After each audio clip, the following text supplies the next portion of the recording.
Assalamualaikum. I hope all students well and good in our life.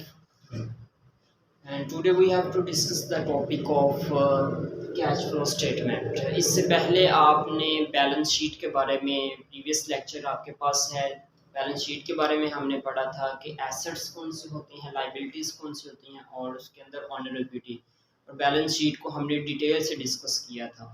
तो अब हम जिस चीज़ के बारे में पढ़ने जा रहे हैं, जिस टॉपिक को हम डिस्कस करेंगे इस लेक्चर में, वो है हमारे पास है कैश फ्लो स्टेटमेंट। ये भी हमारी एक फाइनेंशियल स्टेटमेंट ही है, कैश फ्लो स्टेटमेंट।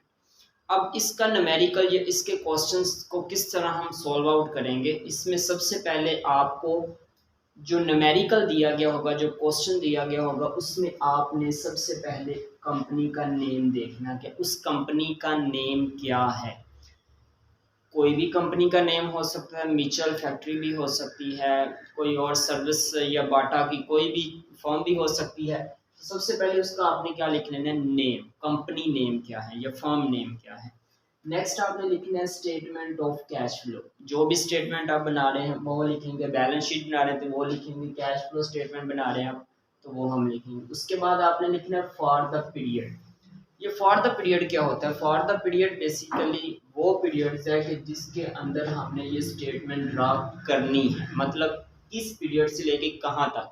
मतलब जैसे लेट्स सपोज हम कहते हैं कि हमने 2 जुलाई से लेकर हमने करनी है 18 जुलाई तक, तो ये हमारा क्या होगा, पीरियड होगा। ठीक है, आई होप आपको पीरियड के बारे में कंप्लीट समझ आ चुकी होगी। नेक्स्ट हम चलते हैं अपने मेन जो सा हमारा टॉपिक है, जो कैश फ्लो स्टेटमेंट के अंदर मेन जो सा इसका पर्पस या इस चीज़ को बनाने का, वो है 3 एक्टिविटीज़ है। कैश फ्लो स्टेटमेंट को बनाने के लिए आपको 3 एक्टिविटीज़ का पता होना ज़रूरी है। सबसे पहले है ऑपरेटिंग एक्टिविटीज़ कौन कौन सी होती हैं, उसके बाद इन्वेस्टिंग एक्टिविटीज़, और थर्ड एंड लास्ट जो सी होती है वो है हमारी फाइनेंसिंग एक्टिविटीज़। ऑपरेटिंग एक्टिविटीज़ के अंदर वो तमाम एक्टिविटीज़ आएंगी जिससे हमारा ऑपरेशन चलता है। जैसे हमारी कोई फर्म है, उसके अंदर रेवेन्यू, एक्सपेंसेस, ये तमाम चीज़ें हम किस में देखते हैं, ऑपरेटिंग एक्टिविटीज़ के अंदर आएंगी।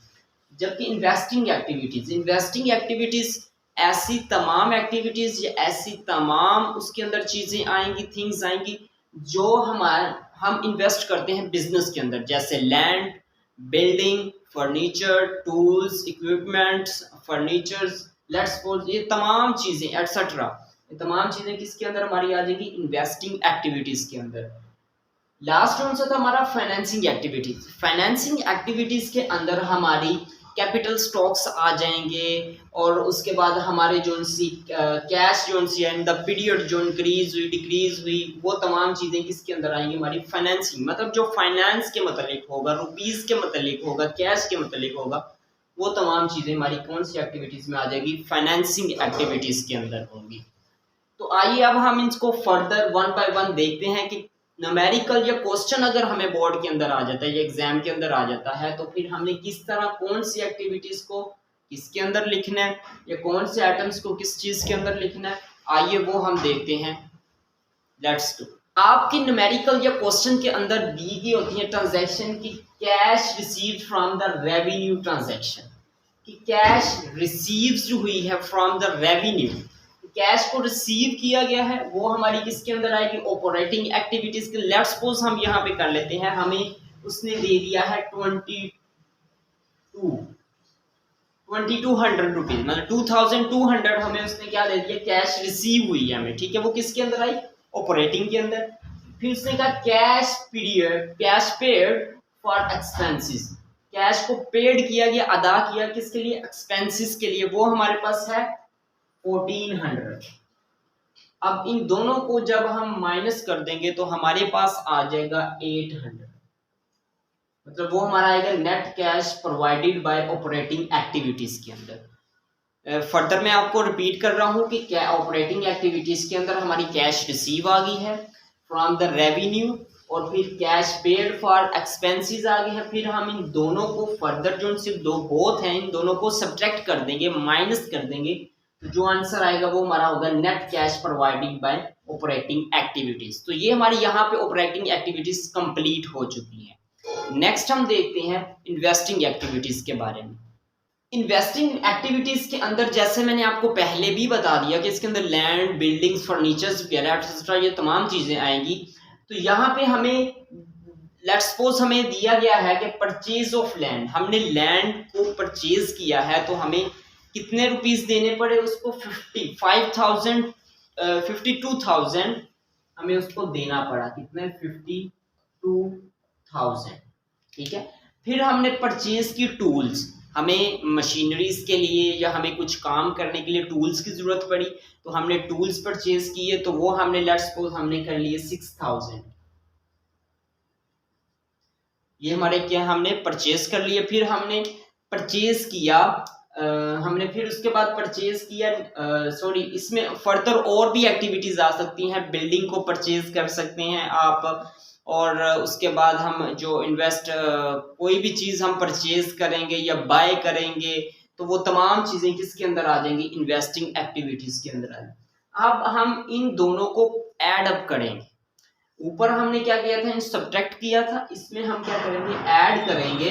तो हमारे पास कितना आ जाएगा, ये हमारे पास आ जाएगा 58,000 आ जाएगा। तो ये हमारा किसके अंदर है, तमाम चीजें इन्वेस्टिंग एक्टिविटीज के अंदर। लास्ट हमारी एक्टिविटीज है, जैसा कि नाम से पता चल रहा है कि इसके अंदर फाइनेंसिंग एक्टिविटीज है, कि मतलब ये फाइनेंस के मतलब होगी। इसमें कैश के बारे में बात होगी, कैपिटल स्टॉक्स के बारे में। जैसे कि लेट्स सपोज हमने कैपिटल स्टॉक्स को सेल किया है तो हमारे पास वो कितनी अमाउंट है, 80,000 है। मतलब 80,000 हमने जो सी कैपिटल स्टॉक्स को सेल किया है तो कितनी, 80,000।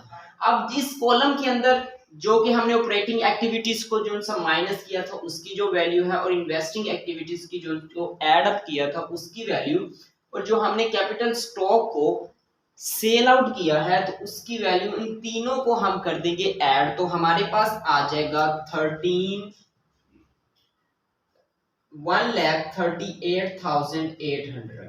ये हमारे पास आ गया increase in the cash from the period. Increase क्यों हुई, डिक्रीज भी हो सकती है। तो देखना हमारे पास, चले हम कहते हैं हमारे पास एंडिंग में जोन सा था, या बिगिनिंग में मतलब स्टार्टिंग में जोन सा था, हमारे पास जोन सा था वो 0 था।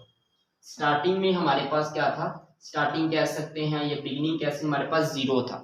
तो जब हमने एंडिंग की, मतलब कैश बैलेंस किया, एंडिंग की, तो हमारे पास फिर कितना आ गया वो, जैसे कि मैंने आपको बताया कि बिगिनिंग में मतलब जब हमने पीरियड की, जब जहां से हमने स्टार्ट किया था, जैसे मैंने आपको पहले भी बताया कि हमने जैसे 2 जुलाई से हमने ये स्टार्ट किया और 18 जुलाई तक हमें ये कैश फ्लो स्टेटमेंट बनानी थी। तो 2 जुलाई को हमारा जो सा बैलेंस था वो था 0 था, लेकिन 18 जुलाई पे जाकर जब हमने इस स्टेटमेंट को क्लोज अप किया तो हमारे पास 0 नहीं है, बल्कि हमारे पास कितना होगा, 1,38,800। ये हमारे पास हुआ। कैश फ्लो स्टेटमेंट से पता ही ये चलता है कि आपके स्टार्टिंग में क्या था, मतलब बिगिनिंग में आपके पास कितना बैलेंस था, और एंडिंग में जब ये तमाम एक्टिविटीज को हमने उसको सॉल्व आउट किया, उनकी वैल्यूज लिखी, उनको प्लस माइनस किया, एड अप किया, तो देन हमें हमारे पास जो लास्ट पे जो सा हमारे पास जो सा बैलेंस आया है वो क्या चीज आई है। तो वहां से पता चलेगा कि हमारा इंक्रीज हो रहा है या फिर हमारा डिक्रीज हो रहा है, कि बैलेंस जो सा हमारा बिजनेस है वो इंक्रीजिंग की तरफ जा रहा है या फिर डिक्रीजिंग की तरफ। तो ये था हमारा कैश फ्लो स्टेटमेंट के बारे में, जो जिसके अंदर हमने क्या क्या चीजें देखी। सबसे पहले मैंने, जैसे हमने बैलेंस शीट के अंदर भी देखा था कि सबसे पहले आपको कंपनी नेम का पता होना चाहिए, फिर स्टेटमेंट ऑफ कैश फ्लो का पता होना चाहिए, फिर कौन से पीरियड से आप बना रहे हैं, फॉर द पीरियड, कौन से पीरियड से लेके कितने पीरियड तक ये आपने कैश फ्लो स्टेटमेंट बनाई है उसके बारे में। फिर एक्टिविटीज को हमने तीनों को डिटेल से पढ़ा, और लास्ट पे जाके, जैसा कि मैंने आपको पहले भी बताया, कि लास्ट पे जाके हमें पता चलेगा कि ये जो सब बिजनेस है या हमारे पास जो कैश है, जो हमारा बिजनेस चल रहा है, वो लॉस की तरफ जा रहा है या फिर प्रॉफिट की तरफ जा रहा है। तो ये था हमारा आज का लेक्चर। उम्मीद है आपको कंप्लीटली इसके बारे में समझ आ गई होगी। तो जाने से पहले लाइक भी कर दीजिएगा, सब्सक्राइब भी कर दीजिएगा। Okay, best of luck, Allah Hafiz.